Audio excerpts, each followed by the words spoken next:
Welcome to the Good Days Academy podcast. I'm Maria, a virtual assistant, project manager, and social media manager, here to help you launch and scale that VA business you've been dreaming to have.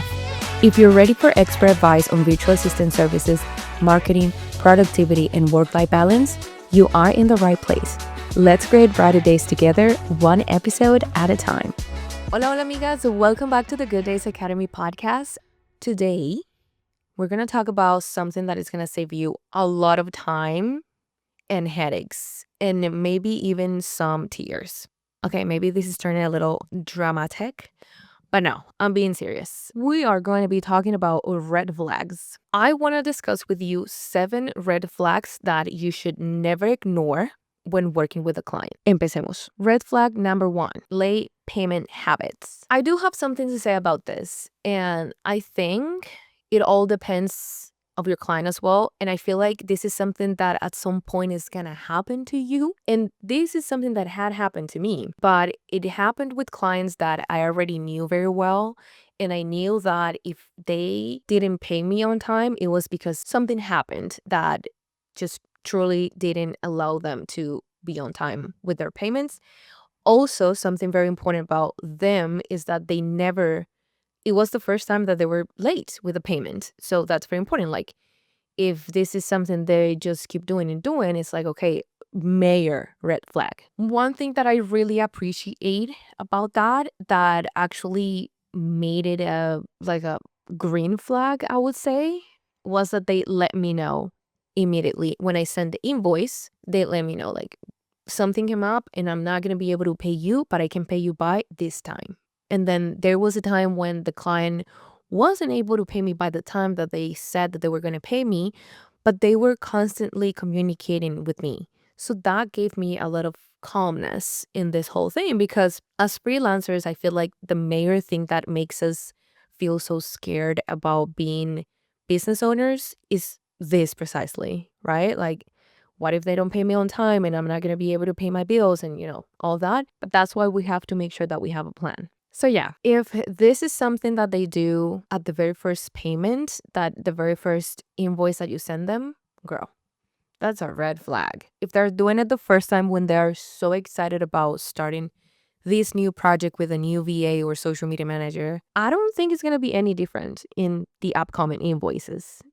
So this is something for you to consider. And now, if this happens the first time, please address it. Immediately be like, okay, first of all, the first thing you need to keep in mind is you have to put it on your contract somewhere. How many days are you going to give them to pay an invoice? And if you have any type of system that allows you to send reminders. So me, for example, I use Bloom, and I basically send everything through that platform. And I'll put the link in the show notes so you can take a look. Basically, this platform is amazing for business owners, for freelancers especially, because you can send contracts, you can send invoices, you can set up client portals, and you can have all the information of your clients and your projects in one place.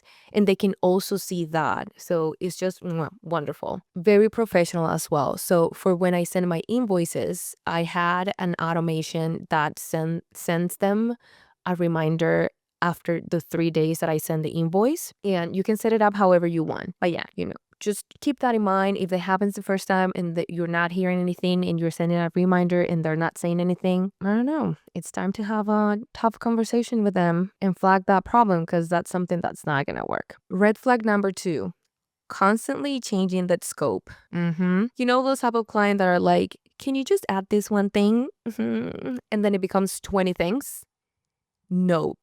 Absolutely not. So you have to set a very clear boundary. You have to make sure that you outline your scope so detailed in the contract that it's just, you're not going to give them any room for, can you just do this little thingy here? And it's going to happen, okay? It's going to happen that, for example, you say, I give one chance for you to let me know what to change in the content calendar, and then I will do it. And then you do it. They give you feedback, you do it, and then they want something else changed. That's okay. And also, it depends on the feedback. It's different if they are like, can we just like mention this instead of this? Can we change this post to this date instead of this day? Or even like, can we change a little bit the real cover for this? That's different than if they are like, okay, can you redo the whole content calendar? Because I honestly didn't like it. And if that's the case, then you have to have a conversation with them and be like, okay, why is it that you don't like it? Because if it's pretty much the whole content calendar, something's missing. Maybe they didn't provide you with the right information for you to create content. Maybe you didn't understood what they were looking for. You need to talk to them in a deeper level because it's not normal for that to happen. Red flag number 3, lack of respect for your time. This one is very important and you have to set boundaries right away. So if you have a client who is giving you late calls, cancels last minute, or message you at odd hours, that's just not an option. Honestly, it's just not an option. And if that's happening, don't answer the calls. If they cancel last minute, be very, very clear about it and be like, okay, you cancel last minute. I had this time set up for you. I completely understand if something came up, but I would really appreciate if next time you let me know at least 5-10 minutes before so I can plan accordingly. And now, I am only able to meet with you this day. And same if they're sending you messages at odd hours, just don't respond because you have to make sure that in your contract, in your onboarding process, and in your client platform as well, you put the date that they can reach out to you. If they're not reaching out to you within those hours that you set as available, you don't have to respond to them. Red flag number 4, poor communication skills. So basically, if you have a client who is very disorganized, vague to give you instructions, or hard to get a hold of. And this is a little crazy because I feel like some clients, and I'm not going to say that all of them, it's just some of them, they want to get a VA because basically they don't want to do any work, or they think that when they hire a VA, they're hiring a CEO for the company, which it will be amazing if you're getting paid to be a CEO, girl, like go for it.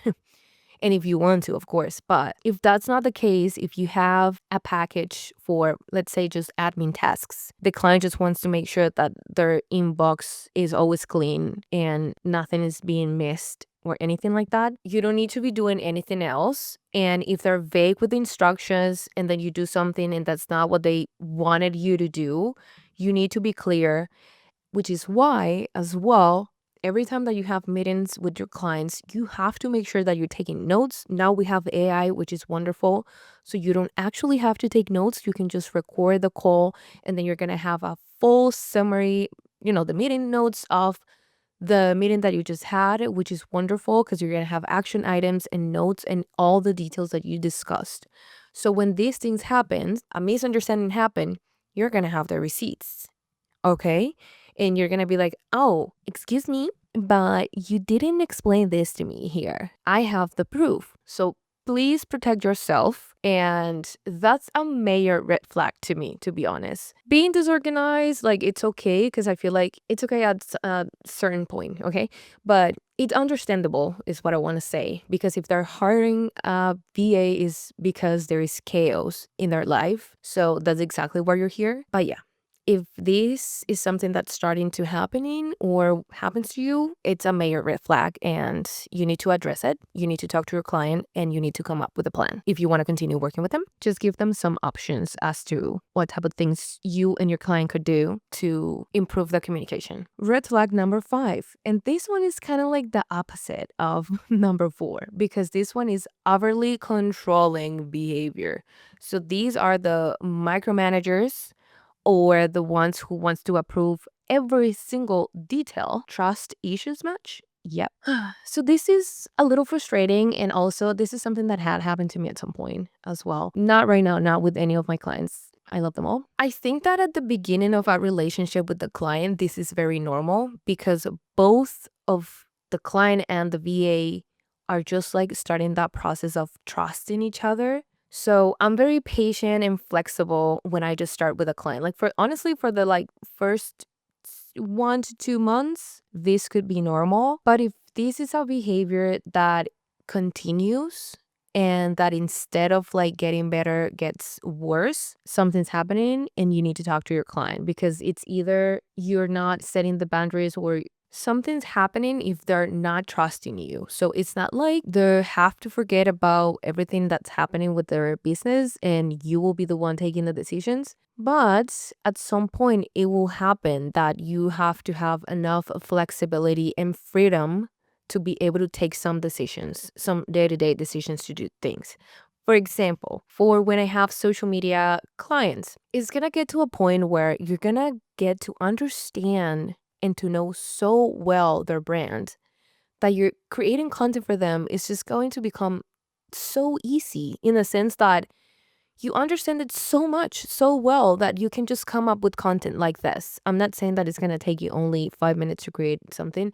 I'm just saying that it's going to get easier for you to come up with a content plan, right? Or to write a caption or to write a blog or whatever it is, because you understand their brand so well. So at some point, it's going to happen that they're going to feel so comfortable with whatever you create that they feel like they don't need to give you approvals anymore. And that's something that has happened to me as well. But even when you reach that point, it is very important that you continue sending them the content plan. Not because you don't trust yourself or they don't trust you, but because we're only humans and we can make mistakes, right? Maybe there is a spelling error, maybe, whatever it is, they can flag it, they can see it, they can flag it, they can let you know. So it's all a balance, as we always say, not too crazy controlling and not too crazy vague and like, I don't care attitude kind of thing. Red flag number 6. And this is a good one. This is the type of red flags that if it happens immediately, I'll be like, no, thank you. And it's the can afford you clients. But let me explain something first. I'm not saying that I've never had a client who probably was like, oh, I'm sorry, girl, I can't afford you right now, because that's completely normal. But they wouldn't be asking to give them a discount or just like to lower my rates at all. They would just let me know like, hey, I'm sorry, I can't afford you right now, but for when I can, I'll reach out to you. And that's wonderful. And actually, when that happens to me, I'm like, hey, what's the budget? And let's see if I can put something together that works for you. Because, okay, I love communication. So yeah, anyone who balks at paying your rates or asks for discounts every step of the way, absolutely not. That's a major red flag. So just make sure you value your work and know when to say no. And red flag number 7, unrealistic expectations. So those clients that are expecting 24/7 availability or insane turnaround times, girl, no.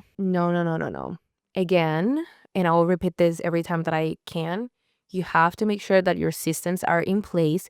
You have to make sure that in every single document that you create and you share with them, it's clear when you're going to deliver things for them and when you need them to deliver something to you, because that's also very important. I feel like some clients want their VAs or the social media managers to work super fast, but when the VA or the social media manager needs something from them, they're so late, and yet they expect you to deliver things at the same date that they asked for. So yeah, that's something that I always make sure I flag and I put somewhere.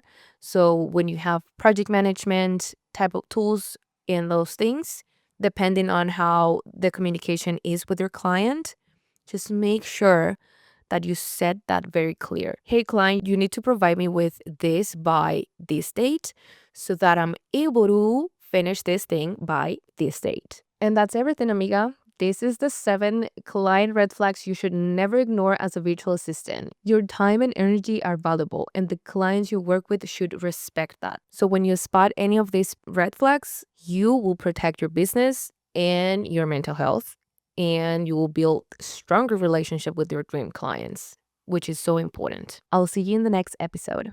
Ciao! Thanks for listening to the Good Days Academy podcast. If today's episode gave you the tools you need to grow your virtual assistant business, subscribe, leave a review, and share with others. If you need more resources, visit my Etsy shop for templates and tools, and follow me on Instagram at gooddays_VA for daily tips on entrepreneurship, marketing, and virtual assistants.